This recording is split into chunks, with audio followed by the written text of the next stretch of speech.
তো আমরা আগের ভিডিওতে আমরা দেখেছি যে তড়িৎ ক্ষেত্র প্রাবল্য এইসব জিনিসগুলো আমরা নিয়ে আলোচনা করেছিলাম।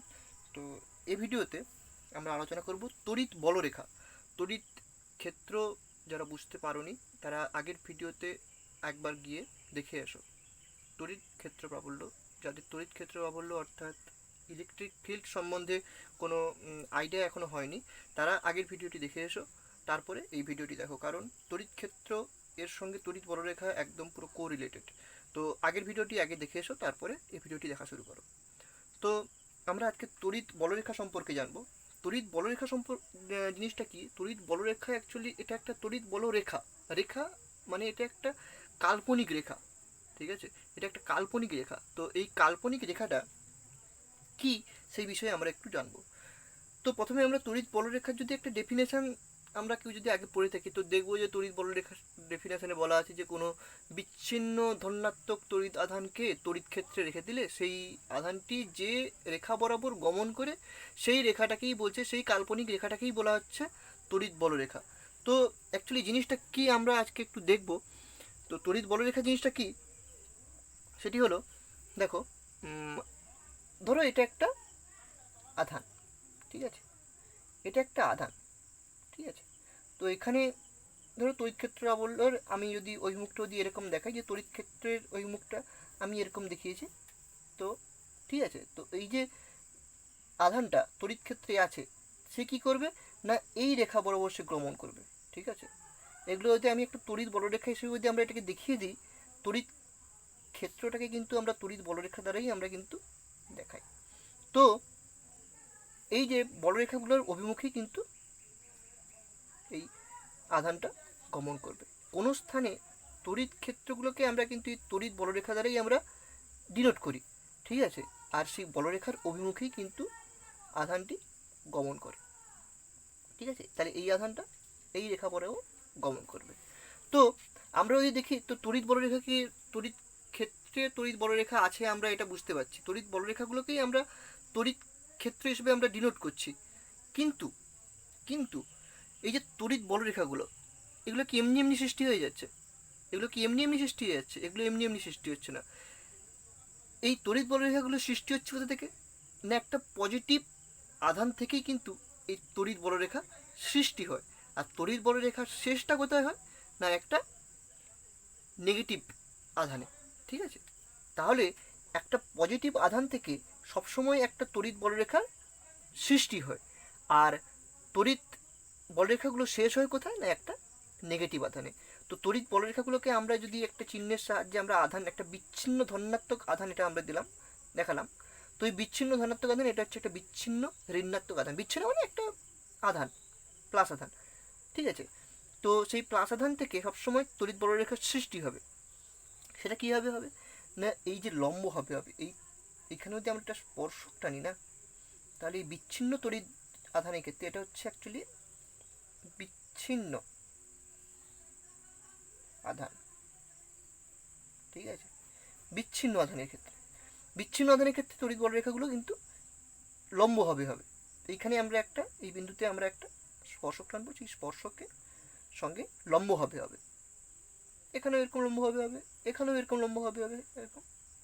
তো এটা হচ্ছে একটা বিচ্ছিন্ন ধনাত্মক আধানের ক্ষেত্রে তড়িৎ বলরেখার সৃষ্টি হচ্ছে। এই জন্য অভিমুখটা দেখো বেরিয়ে যাচ্ছে, এখানে লিখেছে বেরিয়ে যাচ্ছে, ঠিক আছে? এটা সৃষ্টি হচ্ছে। আর তড়িৎ বলরেখাগুলো সৃষ্টি হচ্ছে মানে অবশ্যই শেষ তো কোথাও একটা হবে। সেটা কোথায় হবে? একটা ঋণাত্মক আধানে আছে। তো সেখানে তড়িৎ বলরেখাগুলো কী হবে? তার অভিমুখটা কী হবে? এরকম হবে, তারা ঢুকবে, এরকম লম্ব হবে, তারা ঢুকবে। এখানে আমি যদি একটা স্পর্শক টানি, তো এটা লম্বভাবে ঢুকবে এই আধানে, ঠিক আছে?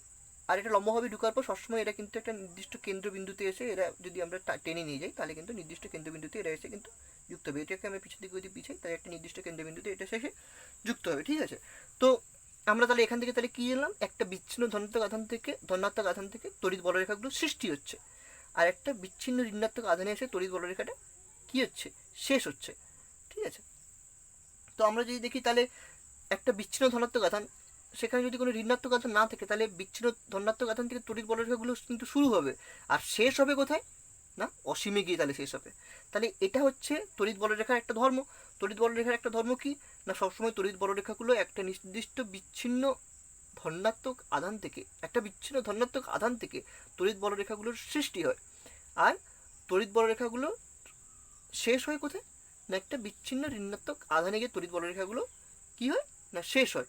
ঠিক আছে, আর কোনো একটা নির্দিষ্ট শুধু বিচ্ছিন্ন ধনাত্মক আধানের ক্ষেত্রে তড়িৎ বলরেখাগুলো যদি বিচ্ছিন্ন ধনাত্মক আধান থেকে যদি শুরু হয় আর তার কাছে যদি আমরা ঋণাত্মক আধান যদি কোনো না থাকে, তাহলে আমরা বলতে পারি যে তড়িৎ বলরেখাগুলোর শেষ কোথায় হচ্ছে না, অসীমে শেষ হচ্ছে। ঠিক আছে, তাহলে এটা একটা হলো প্রথম বৈশিষ্ট্য হচ্ছে তড়িৎ বলরেখা। ঠিক আছে, আমরা এবারে সেকেন্ডটার দিকে একটু এগাই। আমরা সেকেন্ড যে বিষয় এটার দিকে এগাবো বিষয়টি, সেটা হচ্ছে এখানে আমরা একটা বিচ্ছিন্ন আধান দেখেছিলাম, পাশাপাশি মনে করলাম এখানে কোনো আধান ছিল না, তাই জন্য আমরা এটাকে লম্বভাবে বেরিয়ে গিয়ে আমরা এটা এই বলরেখাকে বেরিয়ে যাচ্ছে দিয়ে এটা অসীমে গিয়ে শেষ হচ্ছে। এটা কোথায় অসীমে গিয়ে শেষ হচ্ছে, এটা অসীম থেকে এসে এই আধানে এসে যুক্ত হচ্ছে। ঠিক আছে, এর বিচ্ছিন্ন আধান বলেছিলাম। এবারে যদি আমরা বলি আমরা একটা এর কাছে, আমরা একটা প্লাস আধানের কাছে একটা মাইনাস আধান আমরা যদি রেখে দিই, তাহলে তড়িৎ বলরেখাগুলো কীরকম হবে। তড়িৎ বলরেখাগুলো দেখো সবসময় প্লাস আধান থেকে সৃষ্টি হবে আর মাইনাস আধানে এসে শেষ হবে। কীভাবে হবে সেটা, প্লাস আধান থেকে তো সৃষ্টি হচ্ছে, সৃষ্টি হয়ে হয়ে হয়ে হয়ে হয়ে হয়ে হয়ে এই মাইনাস আধানে আসবে, প্লাস আধান থেকে এসে মাইনাস আধানে আসবে, প্লাস আধান থেকে এসে মাইনাস আধানে আসবে। ঠিক আছে, তো পাশাপাশি তোলে যদি আমরা ধনাত্মক আধানের পাশে যদি একটা ঋণাত্মক আধান রেখে দিই, তাহলে সেই বলরেখাগুলো কীরকম হবে না এইরকম। ঠিক আছে, আর এর পরের জিনিসটা দেখো, সবসময় একটা ধনাত্মক আধানের পাশাপাশি আমরা তো জেনেছি যে একটা ধনাত্মক আধানের পাশাপাশি আমরা যদি আরেকটা কোনো ধনাত্মক আধান বা কোনো একটা ঋণাত্মক আধানের পাশাপাশি যদি আমরা অপর একটা ঋণাত্মক আধান মানে সমজাতীয় আধান দুটিকে যদি আমরা পাশাপাশি আনি, তাহলে আমরা কি জানি তাদের মধ্যে রিপালশন হয়। তার মধ্যে ফান্ডামেন্টাল জিনিসটা কী হচ্ছে জানো, ফান্ডামেন্টাল জিনিসটা হচ্ছে এই ধরো একটা প্লাস আধান, তো এইখানে একটা ধরো প্লাস আধান আছে, এটা তো পরস্পরকে বিকর্ষণ করছে। এটা কেন করছে জানো, এই যে এখান থেকে ধরো বলরেখাগুলো, এই বলরেখাগুলোর মধ্যে পরস্পর বিকর্ষণ হচ্ছে, এখান থেকে তো বলরেখাগুলো সৃষ্টি হচ্ছে, এখান থেকেও তো বলরেখাগুলো সৃষ্টি হচ্ছে। এই রিপালশনের জন্য বলরেখাগুলো কিন্তু বেঁকে যাচ্ছে এরকম, বেঁকে যাচ্ছে এরকম। ঠিক আছে, বেঁকে যাচ্ছে, দুটো আধান যদি পাশাপাশি আসে এরকম বেঁকে যাচ্ছে বলরেখাগুলো এইরকম। ঠিক আছে, এখান থেকেও এরকম। তো এই মাঝখানে একটা পয়েন্ট পাওয়া যাচ্ছে যেখানে কিন্তু তড়িৎ ক্ষেত্র থাকছে না। এখানে দেখো দুটো বিপরীত আধান আনলে মাঝখানে কিন্তু তড়িৎ ক্ষেত্র থাকছে। ঠিক আছে, মাঝখানে যে তড়িৎ বলরেখা আছে মানে অর্থাৎ কি তড়িৎ ক্ষেত্র অবশ্যই আছে। ঠিক আছে, কিন্তু এখানে দেখো তড়িৎ বলরেখাগুলো পরস্পর দেখো বেঁকে গেছে, অর্থাৎ এই বিন্দুর মধ্যে দিয়ে কোনো বলরেখাই পাস করেনি। তো এই বিন্দুটাকে বলা হয় নিউট্রাল পয়েন্ট, অর্থাৎ বাংলাতে এটাকে উদাসীন বিন্দু বলে থাকে। তো এই বিন্দুটা হচ্ছে নিউট্রাল পয়েন্ট, কারণ এখানে তড়িৎ বলরেখা কোনো পাস করেনি, তাই এখানে তড়িৎ ক্ষেত্র নেই। সুতরাং এটা হচ্ছে একটা নিউট্রাল পয়েন্ট। ঠিক আছে, তো আমরা এবার দেখলাম যে কোনো ঋণাত্মক আধান, ঋণাত্মক আধানের ক্ষেত্রে কোনো সমজাতীয় আধান কী করছে, পরস্পরকে বিকর্ষণ করছে। কেন না, তাদের বলরেখাগুলো পরস্পরকে বিকর্ষণ করছে বলে। তো আমরা ঋণাত্মক আধানের ক্ষেত্রেও এরকম হবে, শুধু কী হবে, চিহ্নটা উল্টে যাবে এদিকে, যেরকম ঢুকছে বলরেখাগুলো ওই উল্টা দিকে হচ্ছে। ঠিক আছে, ঋণাত্মক আধানে সবসময় তো এসে ঢুকে বলরেখাগুলো, তো এইরকম হবে তখন, এইরকম এরকম এসে ঢুকছে। ঠিক আছে, একই।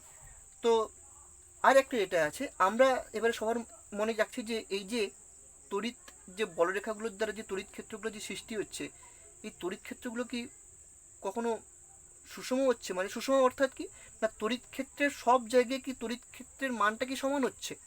হ্যাঁ, এটা কি আমরা এইসবগুলো থেকে যেগুলো করলাম দেখলাম, এখানে কিন্তু কোনো জায়গায় কিন্তু সুষম তড়িৎ ক্ষেত্র সৃষ্টি হচ্ছে না, সব জায়গায় কিন্তু অসম তড়িৎ ক্ষেত্র সৃষ্টি হচ্ছে, অসম তড়িৎ ক্ষেত্র। ঠিক আছে, তাহলে সবার মনে একটা কোশ্চেন যাচ্ছে, তাহলে আমরা কি কোনোদিন সুষম তড়িৎ ক্ষেত্র সৃষ্টি করতে পারবো না, মানে আমরা এমন একটা ক্ষেত্র তৈরি করতে পারবো না যেখানে সব জায়গায় সব বিন্দুতেই তড়িৎ ক্ষেত্রের মানটা সমান হবে। হ্যাঁ, তৈরি করতে পারবো একটা জায়গায়। ঠিক আছে, সেটা কীভাবে, তিনটা পয়েন্ট হয়ে গেছে দেখো, তিনটা জিনিস হয়ে গেছে। আর একটা জিনিস যেখানে আমরা এই তিনটের মাধ্যমে আর কোনোটাতেই কিন্তু কখনো তড়িৎ ক্ষেত্রের মান সুষম হবে না। কেন, এখান থেকে আমরা বুঝতেই পারছি, দেখো আধান থেকে যত দূরে যাচ্ছে আমরা তড়িৎ ক্ষেত্রের আমরা যে ইকুয়েশন রেখেছিলাম E = 1/4πε Q/r², এই কিউটা কি, এই কিউটা যে কিউ থেকে বেরাচ্ছে, ঠিক আছে, কেন্দ্রে থাকা কিউটা। তো সেই কিউ থেকে আমরা যত দেখো দূরে যাচ্ছি তত দেখো আমরা আর এর মানটা তত বাড়ছে, আর এর মানটা বাড়ার জন্য কী হচ্ছে, এর মানটা তত কমে যাচ্ছে। তো যত দূরে যাচ্ছি তড়িৎ ক্ষেত্রের মানটা, তড়িৎ ক্ষেত্রের প্রাবল্যের মানটা কিন্তু কমে যাচ্ছে যত দূরে যাচ্ছি, তাহলে তো সমান তো পাচ্ছি না। কিন্তু আমাকে এমন একটা জিনিস তৈরি করতে হবে যেখানে এক্ষেত্রেও সেই একই, দেখো যত দূরে যাচ্ছি তত কী হচ্ছে, তড়িৎ ক্ষেত্র প্রাবল্যের মানটা কমে যাচ্ছে। তাই জন্য তড়িৎ ক্ষেত্রের মানটা, তড়িৎ ক্ষেত্র সব জায়গায় তড়িৎ ক্ষেত্র প্রাবল্য সুষম হচ্ছে না, মানে তড়িৎ ক্ষেত্রটা সুষম তড়িৎ ক্ষেত্রও নয়, ঠিক আছে। আর একটা জায়গার মাধ্যমে যেটাতে আমরা সুষম তড়িৎ ক্ষেত্র তৈরি করতে পারি সেটা কী হবে না, এটা একটা লম্বা পাত, লম্বা, প্রচুর লম্বা পাত। আমরা এই লম্বা পাতে এখানে সমান্তরাল পাত, এখানেও আর একটা পাত আছে, সেই পাতে আমরা কী দেবো, ঋণাত্মক আধান। তাহলে দুটো সমান্তরাল পাত রেখেছি, একটা পাতে আমরা প্লাস আধান দিয়েছি, একটা পাতে আমরা মাইনাস আধান দিয়েছি। তো দেখা যাবে এটা তো খুব লম্বা, খুব লম্বা। তো এই যে মাঝখানের অংশে সবসময় দেখা যাবে যে যে তড়িৎ ক্ষেত্রটা একটা সৃষ্টি হয়, দেখো প্লাস আধান থেকে মাইনাস আধানের দিকে তড়িৎ ক্ষেত্রটা সৃষ্টি হচ্ছে, দেখো প্লাস আধান থেকে প্লাস পাত থেকে মাইনাস পাতের দিকে দেখো সবসময় হচ্ছে। তো কী হচ্ছে, এই যে মাঝখানের যে বিশাল বড় অঞ্চলটা, এখানে দেখা যাচ্ছে আমরা যদি যে কোনো একটা বিন্দুতে আমরা যদি ধরো এই পয়েন্ট বা এই পয়েন্ট বা এই পয়েন্ট, এই পয়েন্ট যে পয়েন্টই করি, দেখা যাচ্ছে যে তড়িৎ ক্ষেত্র প্রাবল্যের মানটা একটা নির্দিষ্ট মান আসছে। ধরে নাও না তুমি যে কোনো একটা মান ধরে নাও 5 নিউটন পার কুলম, সব জায়গায় 5 নিউটন পার কুলম, সব জায়গাতেই যে কোনো এক জায়গায়। কিন্তু দেখা যাচ্ছে যে ধারের জায়গাগুলোতে, শুধুমাত্র এই ধারের জায়গাগুলোতে দেখা যাচ্ছে তড়িৎ ক্ষেত্রের প্রাবল্যটা কী হচ্ছে, সুষম হচ্ছে না, শুধুমাত্র ধারের জায়গাগুলোতে। এ পারিপার্শ্বিক কারণ আছে, ঠিক আছে, এই বায়ুটায়ু বা যে পরিবেশ মাধ্যমে এটা করা হচ্ছে, সেই মাধ্যমে করার জন্য এটা মানে শেষের দিকের অংশগুলোতে তড়িৎ ক্ষেত্র সুষম পাওয়া যাচ্ছে না। কিন্তু এই মাঝখানের দিকে যে বিশাল অংশটায়, এই বিশাল লম্বা পাত্র মাঝখানের দিকে এই বিশাল অংশটায়, এখানে যে তড়িৎ ক্ষেত্র প্রাবল্যটা, তড়িৎ ক্ষেত্রটা সৃষ্টি হচ্ছে, সেটা হচ্ছে সুষম তড়িৎ ক্ষেত্র, ঠিক আছে। কারণ এখানে তড়িৎ ক্ষেত্রের সমস্ত বিন্দুতেই তড়িৎ ক্ষেত্রের প্রাবল্যের মানটা কী হচ্ছে না, সমান হচ্ছে, ঠিক আছে। আর আমরা এই তড়িৎ ক্ষেত্রগুলোকে আমরা এই যে রেখাগুলোকে দ্বারা যে ডিনোট করছি, এটাই হচ্ছে কিন্তু তড়িৎ বলরেখা, তড়িৎ বলরেখা, ঠিক আছে। তাহলে তড়িৎ বলরেখার আমরা সংজ্ঞা তো একটু আগে জানলাম কি না, কোনো একটা বিচ্ছিন্ন ধনাত্মক তড়িৎ আধান। তো এখানে সবাই জিজ্ঞেস করবে যে সবসময় আমরা ধনাত্মক তড়িৎ আধানকে কেন বলছি, ঋণাত্মক কি হতে পারে না? ধনাত্মক তড়িৎ আধানকে আমরা ধরে নিয়েছি যে আমরা সবসময় ধনাত্মক তড়িৎ আধান দিয়ে আমরা এটাকে যখন ডেফিনেশন দেবো তখন একটা ধনাত্মক তড়িৎ আধানকে দিয়েই আমরা এটা দিব। সবাই বসে এটা ধরে নেওয়া হয়েছে যে এটাই ঠিক করা হয়েছে যে আমরা যখন বলবো তখন একটা বিচ্ছিন্ন ধনাত্মক তড়িৎ আধানকেই বলবো, ঠিক আছে। তো তড়িৎ বলরেখা তাহলে কী জানলাম, তার সংজ্ঞাতে তড়িৎ বলরেখার সংজ্ঞা হচ্ছে কোনো তড়িৎ ক্ষেত্রে একটা বিচ্ছিন্ন ধনাত্মক তড়িৎ আধান যে কাল্পনিক রেখা বরাবর গমন করে, সেই রেখাটাকেই বলা হচ্ছে, সেই কাল্পনিক রেখাটিকেই বলা হচ্ছে তড়িৎ বলরেখা। তো তড়িৎ বলরেখার আমরা বৈশিষ্ট্যগুলো, আমরা তো প্রথমে একটা বললাম যে তড়িৎ বলরেখাগুলো সবসময় ধনাত্মক বৈশিষ্ট্য আমরা যদি আসি, বৈশিষ্ট্য কি, প্রথম বৈশিষ্ট্য হচ্ছে তড়িৎ বলরেখাগুলো সবসময় ধনাত্মক আধান থেকে সৃষ্টি হয়, ঋণাত্মক আধানে এসে শেষ হয়, ঠিক আছে। আর কোনো একটা বিচ্ছিন্ন ধনাত্মক তড়িৎ আধানের ক্ষেত্রে তড়িৎ বলরেখা সবসময় বিচ্ছিন্ন ধনাত্মক আধান থেকে শুরু হচ্ছে আর অসীমে গিয়ে শেষ হচ্ছে। আর ঋণাত্মক আধানের ক্ষেত্রে, বিচ্ছিন্ন ঋণাত্মক আধানের ক্ষেত্রে কী হচ্ছে, তড়িৎ বলরেখাগুলো এই ঋণাত্মক আধানে এসে শেষ হচ্ছে, আর সেটা কোথা থেকে আসছে না, অসীম থেকে আসছে, ঠিক আছে। অসীম থেকে এসে একটা বিচ্ছিন্ন ঋণাত্মক তড়িৎ আধানে এসে সেটা শেষ হচ্ছে। এটা হলো প্রথম বৈশিষ্ট্য। সেকেন্ড বৈশিষ্ট্য খুব ইম্পর্টেন্ট, দেখো কখনো দুটো তড়িৎ বলরেখা পরস্পরকে স্পর্শ করতে পারে না। এখানে আমরা তড়িৎ বলরেখার যদি অভিমুখ দেখি না, তড়িৎ বলরেখা যে কোনো একটা বিন্দুতে তড়িৎ ক্ষেত্রে যদি আমরা অভিমুখ দেখি, তো সেটা কি হবে, ধরো কোনো একটা জায়গায় ধরো তড়িৎ ক্ষেত্র, ধরো এখানে ধরো আমরা এই আধান দেখেছি, এখানে মাইনাস আধান দেখেছি, এখানে ক্ষেত্র তড়িৎ বলরেখাগুলো এইরকম সৃষ্টি হবে তো, এরকম সৃষ্টি হবে তো, হ্যাঁ। তাহলে সব জায়গায় কিন্তু তড়িৎ ক্ষেত্রের অভিমুখটা কিন্তু সমান হচ্ছে না। তড়িৎ ক্ষেত্রের অভিমুখ কোন স্থানে কীরকম না, ধরো এই স্থানে আমরা তড়িৎ ক্ষেত্রের অভিমুখ নির্ণয় করব, তো কী করব না, এই বলরেখার স্পর্শক বরাবর একটা বলরেখা তল বরাবর একটা স্পর্শক আমরা টেনে দেবো, তো এই অভিমুখ হবে তড়িৎ ক্ষেত্রের অভিমুখ। তাহলে এই বিন্দুতে তড়িৎ ক্ষেত্রের অভিমুখ হবে এই দিকে, এই বিন্দুতে তড়িৎ ক্ষেত্রের প্রাবল্যের অভিমুখ হবে এই দিকে, ঠিক আছে। তো আমরা সেই বিন্দুতে একটা স্পর্শক এঁকে দেবো, ঠিক আছে। তো আমরা এবার যদি দেখি, আমরা বললাম যে দুটো তড়িৎ বলরেখা কখনো পরস্পরকে স্পর্শ করতে পারে না। কেন পারে না, কারণ দেখো এই ধরো দুটো তড়িৎ বলরেখা, এটা এদিকে আসছে, এটা এদিকে আসছে, ধরো তারা এই পয়েন্টে তো তারা মিট করেছে, এই পয়েন্টে মিট করে দেখো আমরা তাহলে এই পয়েন্টে এই যে বলরেখার জন্য যে স্পর্শকটা আঁকবো সেটা হচ্ছে এই দিক বরাবর, আর এই বলরেখার জন্য যে স্পর্শকটা আঁকবো সেটা হচ্ছে এই দিক বরাবর। ঠিক আছে, তো আমরা দেখছি যে একই বিন্দুতে দুটো তড়িৎ ক্ষেত্রের প্রাবল্যের অভিমুখ, তড়িৎ ক্ষেত্র প্রাবল্যের দুটো অভিমুখ পাওয়া যাচ্ছে। ঠিক আছে, তড়িৎ ক্ষেত্রের প্রাবল্যের অভিমুখ যেটা সেটাই তো তড়িৎ ক্ষেত্রের অভিমুখ। তো তড়িৎ ক্ষেত্রের দুটো অভিমুখ পাওয়া যাচ্ছে। তো কি হচ্ছে যে আমরা জানি যে কি না একই বিন্দুতে কি কখনো তড়িৎ ক্ষেত্রের দুটো অভিমুখ থাকতে পারে? হ্যাঁ, একই বিন্দুতে কখনো তড়িৎ ক্ষেত্রের দুটো অভিমুখ থাকতে পারে না। আমরা একটা নির্দিষ্ট মুহূর্তে কখনো দুটো কাজ করতে পারি না, আমরা একটা নির্দিষ্ট মুহূর্তে কখনো দুটো স্থানে থাকতে পারি না। ঠিক সেরকমই একটা নির্দিষ্ট বিন্দুতে কখনো দুটো তড়িৎ ক্ষেত্রের অভিমুখ থাকতে পারে না। তাই জন্য তড়িৎ বলরেখাগুলো কখনো পরস্পরকে স্পর্শ করে না।